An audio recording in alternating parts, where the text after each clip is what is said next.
Good morning. My parts have finally arrived, so I'll just the parts I'm going to show you, I took them to a company up at Newark called Combine Fabs for short, and the beater, a couple of grain augers, and like what Gleaner used to call a false bottom, which separates the shelf that goes through the straw elevator, or the raddle in the centre of the combine in the separator, and they all needed sorting out. And I took them up there and just said to them, you know what you got to do, so just fix them. I knew they'd done a good job. I knew they'd do a good job because I refurbished a class Lexan for somebody about 4 or 5 years ago, and we took a load of stuff up to them then, and they didn't mess about. I mean, it was a good job, like, really good. So yeah, that's Combine Fabrications. I said I'd mention them, but I'll show you just the things that they've done for me and a couple of other things that I'm going to hopefully put on today. And then the second half of this video will hopefully be the separator unit of this combine running up today. There's no reason why I shouldn't be able to do it. So as it stands, it's going to, before the end of the day, we'll have it running up for the first time since harvest, and be the best it's been for a long time. So just show you this bit of kit. That's the false bottom. I took that to them, and there was, let me think, which side's that? That's the back. That's the bit that goes right in the back, and that's the front. There was holes worn in here, and the elevator chains run along the outside edges along here, and they were basically wearing into they were almost worn through in places here, and there was big holes in this section. These little runners here which is what keeps it from rubbing the whole thing. You know, the wood just rubs on this instead of rubbing away at the metalwork itself, the main metalwork. And this back edge here, where the drive shaft for the elevator goes through here, the straw had been wrapping round over time, and it had worn right through here, and it had almost sort of like that bit was just about to snap off. But that is actually a completely new piece. I didn't know what they were going to do really. I just left it with them. I thought they would probably just do a good job of patching up the old one. But when I got there, the old one was sat against the wall, and they brought this one out. And I would say it's at least twice as thick as the original. I mean, it's better than the original. There's no doubt about it. I can see it is, and I can feel the weight of it. I know it's different. So there's no reason why that won't last the rest of the time I have this combine. That'll be good. That bit will be fine, definitely. And this is the beater. That's I think that was what was known as a rear beater in these. It goes behind the drum. You can look in there.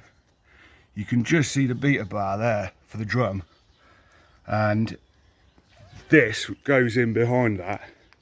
The edges on the original were worn out. I could have pinched a second-hand one out of another machine that I've got, but I decided just to, well, I've got it apart like this, you know, just get it done properly and get it nice, you know.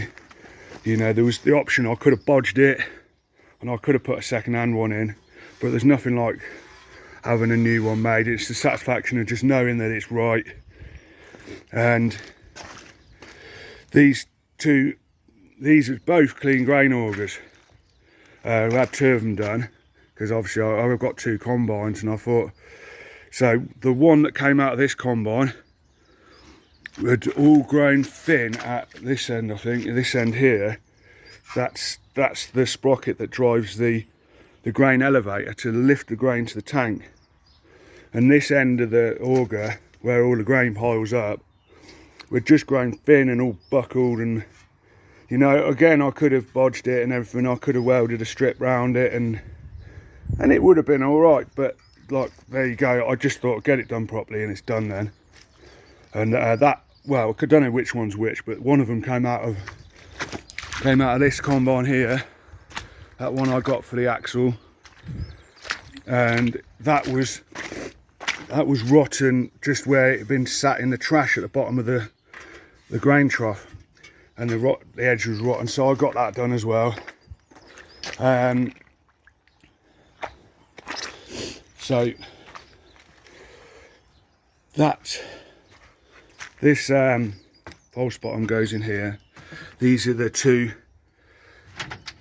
actually two raddle chains that actually run over that. They run through, but I've got two combines, so there's one for each, and I've sort of repurposed them, sort of tightened up the rivets, made sure that all the slats are good enough, and I'm quite happy with it.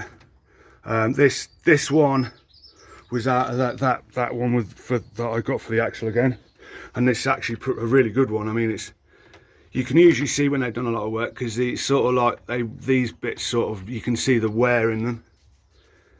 And this one was originally out of a Super A leaner, a parts machine, and in fact this was in my humpback one, my later model, and I put it in the harvest because this one was having trouble with its original chain.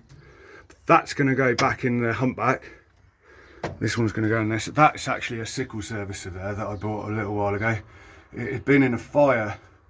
My camera's not focusing properly for some reason, but that had been in a fire. I had to repaint it. One of my combines caught fire, and I had to go to scrap. It was a model C gleaner, a really rare one as well, and that was caught. But that survived the fire. It just needed repainting, so I'm going to use that and sometime before harvest to resection the whole header sickle for this combine.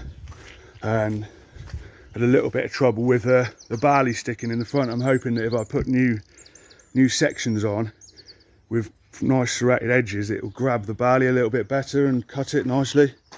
And this is what drives the raddle elevator. This was took out of the Super A parts machine, and actually, like, if you look, it focuses, so it's not perfect, but it's pretty good. I couldn't find any like brand new ones of these, but that's certainly, I mean, that's 10 times better than the ones that are in there.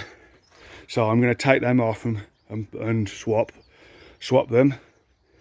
These are my header lift rams, so I just thought I'd show you them now. Hopefully, maybe by the end of the day, I will have this throat on, the throat of the combine on. That ain't a guarantee, but these have been resealed, both of these. They were leaking a bit, and I thought, yeah, just get the job done, get them resealed. I took them to a company called Rondama in Loughborough, and they measured it. They measured the seals, and they said, we haven't got that exact size, and we tried to make some fit, and they wouldn't. And they said the only thing we can do is actually make them. So I said, well, yeah, do it. They need doing. So I had a set of seals made for both of them. 12, certainly no more than 14 quid, which was, well, you know, nothing really for having something made like that. So I think that's about it. So like I say, that's my first job of the day, getting that on and then getting that in, and there we go. I'll add in the second half of the video on later. So in a couple of hours to me and a couple of seconds to you, I'll see you.